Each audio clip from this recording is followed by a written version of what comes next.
I guess we can start. Mm-hmm. Okay. Abujo, okay, Mamegazaitis Nakas, Chichak Dodam. My GST name is Willard Pine. I'm from Kitagansi B, Garden River, way up by Sault Ste. Marie. I'm a graduate from Sioux College. I was pretty proud of that when I graduated with a diploma in mental health. I was going to change the world. Our kids weren't going to be taken by CAS no more. Our youth were going to get an education rather than having kids. Our adults were going to start acting like adults rather than kids. And our elders were going to be looked after. The first year I never seen any of that. And I thought I was a failure. So I didn't want to be a counselor no more. And I went and seen my dad. He was still alive, still living. And I told him what I was going through. And the first thing out of his mouth was, "Do you have a magic wand?" I said, "No." He said, "Well, why are you trying to change people? You can't." He says, "People are going to lie, they're going to cheat, they're going to steal, they're going to abuse. It's a part of life." He says, "What I want you to do is I want you to go out there and teach a simple way of life and let the people change." See, that's the problem we have today with doctors, psychiatrists, medication.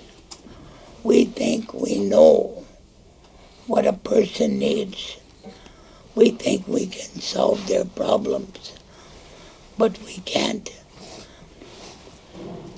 13 years ago, I stopped smoking. I was 3 packs a day. 13 years, mind you. And today I'm still tobacco free because I chose to stop. There's a big difference between stop and quit. When a person tries to quit, he's in for a rough ride because it's his choice. I like to use the example when a baby is learning to walk. Your mom put you up against the wall. You fell. She didn't leave you laying there. She picked you up. She put you back up against the wall. You might take 2 steps, you fall again. But you know something? Eventually, you learn how to walk and you stop falling. You can fall, but you know how to get back up. I can leave here now and go to the store and buy a pack of cigarettes. There ain't nobody in this room that can stop me but me. So it's the same way when I work with people with addiction, drugs, alcohol. I get them to learn how to appreciate and respect the drugs and the alcohol. Because every one of those are medicine. Alcohol, when you cut yourself, you go to the hospital. First thing they do is they clean that wound. They use alcohol. Drugs, it's okay to do drugs, but control them. Growing up, we were always told, if it doesn't have your name on it, it doesn't belong to you. Don't touch it. Today I'd like to share with you some stories and some teachings that I learned. I'm a retired traditional mental health. I did traditional mental health for 34 years. And I can honestly say that I've been very successful. I've worked with children, I've worked with adults, I've worked with elders. And I've actually I go into the schools. I do teaching on bullying, discrimination. I go into the hospitals. I work palliative care. I work with people that are ready to die and go on their journey. And I also do funerals. I bury people.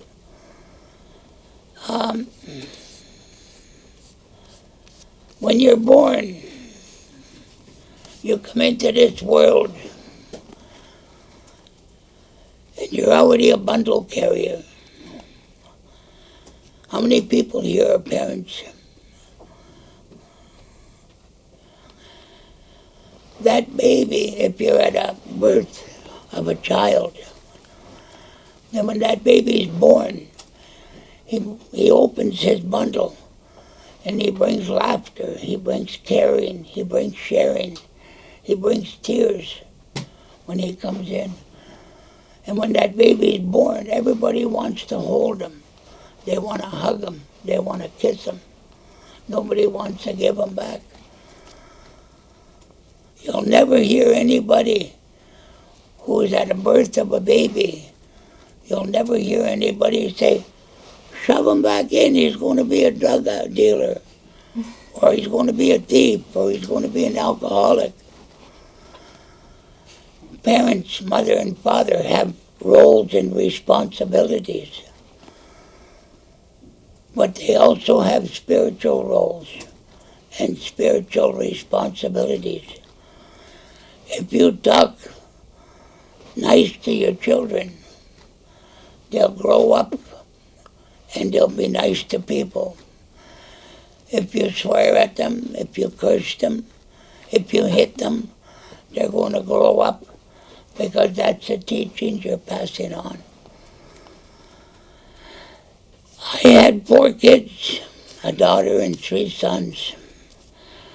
And when my daughter started dating, I used to say she's daddy's little girl till she brings home the idiot. But I had to stop that because I had 3 idiots out there dating daddy's little girls. When I started my traditional journey, I had to fast. My dad put me out to fast. And I had to get rid of that line in my life. Everybody has that line. And that line that I talk about is when we separate men and women, rich and poor, bad and good. My first client that I worked with was a young girl, 15 years old. She was raped by her uncle. Of course, there was a party, booze involved. I wanted to hug her, and I wanted to kill him. And my dad said, you can't do that. In order for it to stop, you got to work with both. And today, that's what I do. I'm the only one up north that'll take on a pedophile. I've worked with 7 in my 34 years. And I can honestly say they're beautiful people. Because everybody says you can't change them. You can change them. Anybody can change. I brought one of my teaching tools that I use when I work with people. And I'm going to show you how simple life is.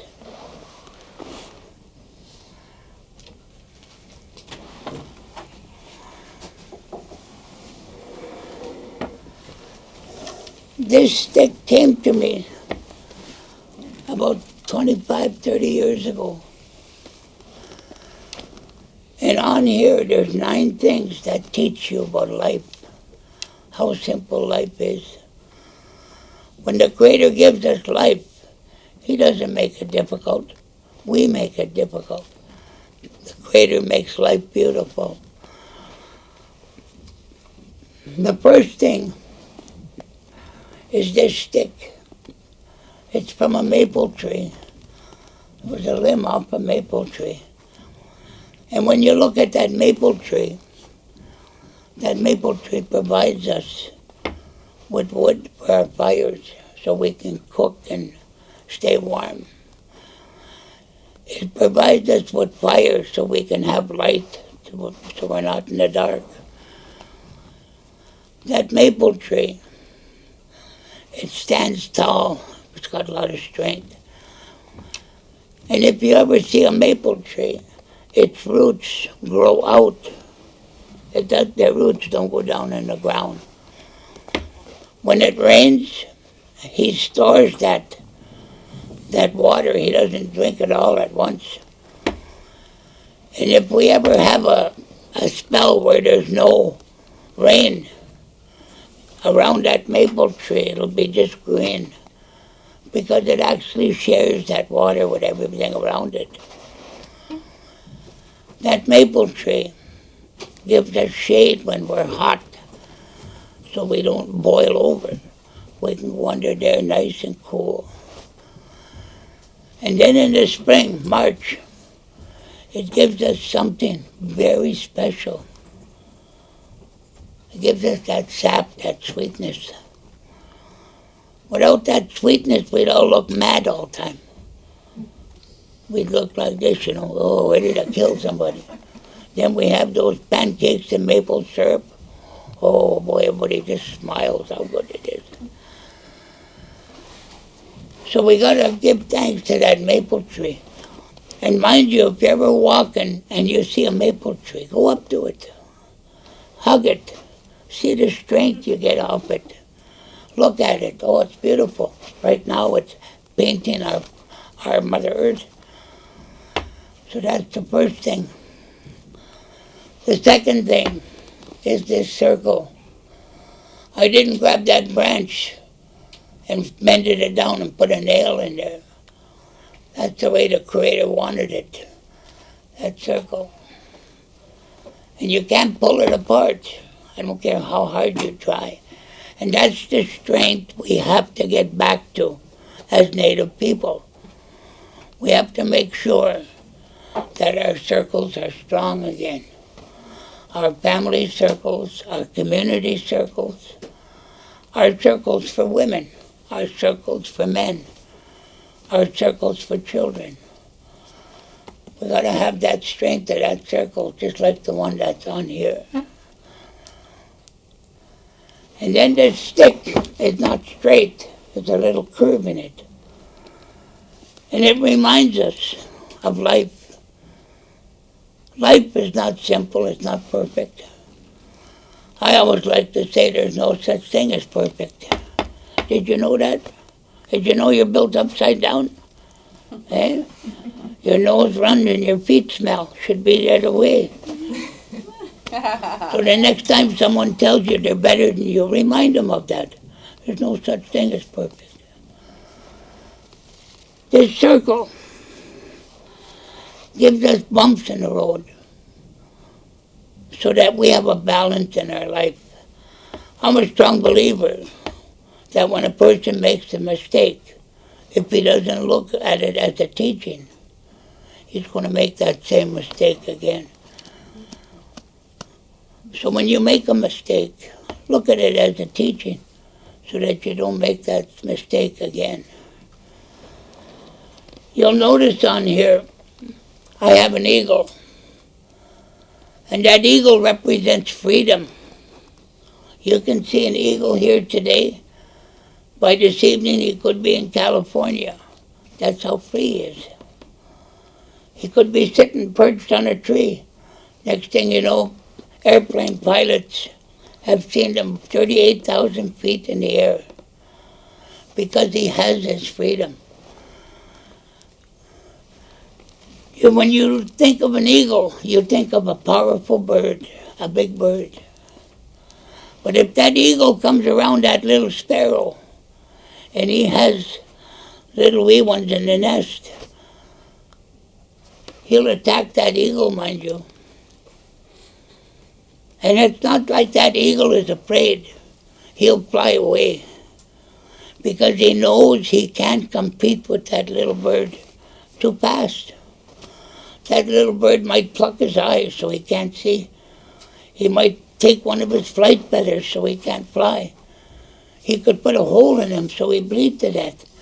So rather than take that chance, that eagle will fly away. I'm sure a lot of you have seen little birds chase eagles away, and that's probably why they got the little ones there. So be like that eagle. Be free. Make good choices in your life. You have something that a computer doesn't have. It's a brain. You can make good choices for yourself. You'll notice up here, I have a bear. And that bear represents that medicine. From March till November, he walks on Mother Earth.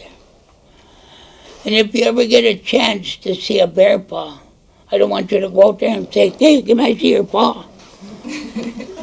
But he has a pad on the bottom of his feet. And on that pad, there's cracks. Some are so small, you need a microscope to see them. And he knows what medicine he needs. He'll walk, then when he sees the medicine he needs, he opens up them cracks and he steps on it. That's why a bear can hibernate. Because when they go into their den, they lick their paws. And there's actually medicine in there that stops their heart. It slows it down. And then they got another medicine that thins their blood. So they know what they need when they walk. And then when that mother has her cubs, there's even a medicine that makes milk. She'll lick that, and she'll feed them little cubs. That's why they say keep them out of the landfills.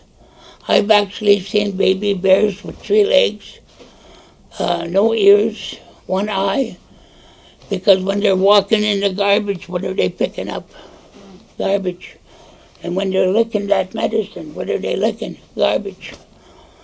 And that's why they say we got to learn to teach our young girls to keep themselves clean. Because like that bear, they have a factory where they can produce life. If they smoke, drink, do drugs, that's what's going to go into those babies. So keep yourself clean. I like to say the easiest thing in life to own is a driver's license, because they give you a book with all the answers. You read that book, you're guaranteed to get your license. You drive by that book, you'll have your license for life. I still got mine, I'm 68, so I must be doing something right. So remember that. You are our livelihood. Keep yourself clean. And then we have a wolf on there. And that wolf is a teaching about family values. When we got married, we were young. And I never forget my dad saying, do you love her? I said, yeah. And he told me something that is just amazing.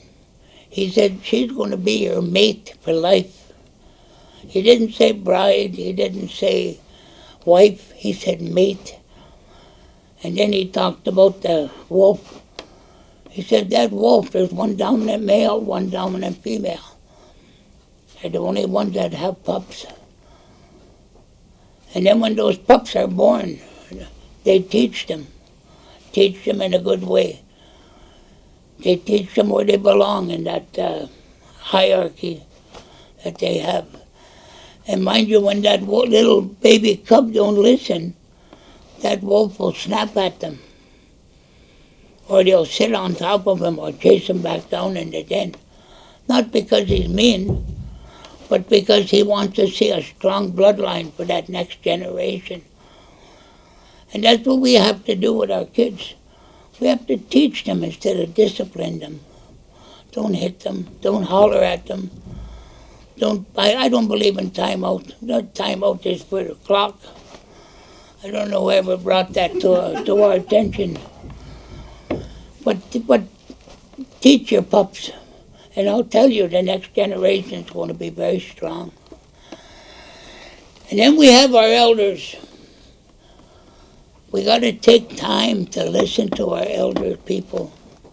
We got to make sure that when an elder comes in the room, we give them a place to sit.